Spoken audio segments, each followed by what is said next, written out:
Desde ayer grua está oficialmente de Aztec, que me está cargando responsabilidade completamente. Há coisa que preparação para preparar a grua com manhã, se tu gosta vai bom, e também vai punir de barco que também para ribe barcadeira.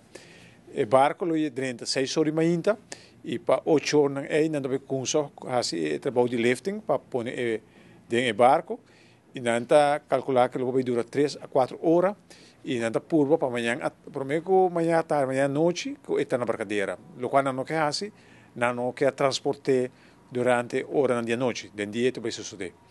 Se não por logra o trabalho para a música também filmar, e ora não lo põe para webs, pero me quer que tu costa vai estar claro para amanhã e para para riba. E se não já webs, pero já biana lá lo vai barrer fora de barco e pôr na barcadeira. Esta parte, maneira para dizer, esta parte de processo que tomando lugar para mudamento de nos WAF para barcadeira. O trabalho, exatamente, consiste de duas partes, uma parte de APA e uma parte de Aztec. A parte de APA está ganhando roupa bem bom. Para fim de julho, se tu gosta bem bom, nós está claro com ele. E o som de Aztec está para fim de janeiro. Pero grua grande, gigante crane, digo também Aztec ordo, também se tu gosta bem bom, de luna de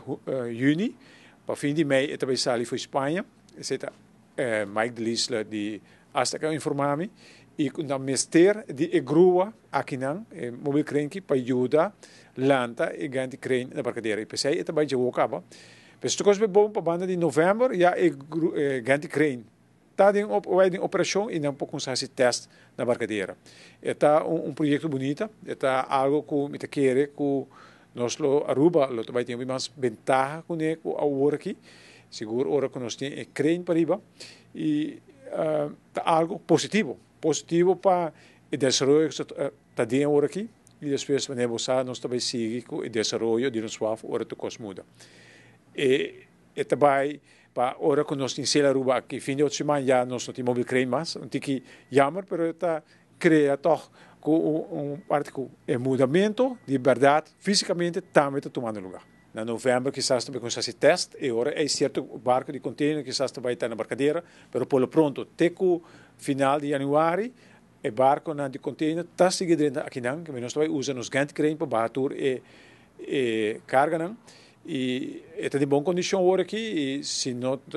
queremos também encontrar nenhum problema com o grande crane, e que nós podemos seguir esse trabalho 9 lunas mais, que vem para fevereiro outro ano, sim, e agora o barco de container está com dentro da WAF de barcadeira. Mas que saca de diferente maneira, não saca contraweight não, e botin que o acta onde o crane vai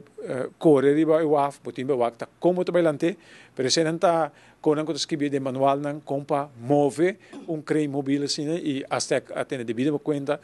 com paciência e não tem dúvida como amanhã o trabalho toma lugar bom. Mas ainda de barco mesmo também tem um experto com paciência e não sabe preciso com paciência algo assim. Mas se não está assim, até que não busca para nesse trabalho aqui.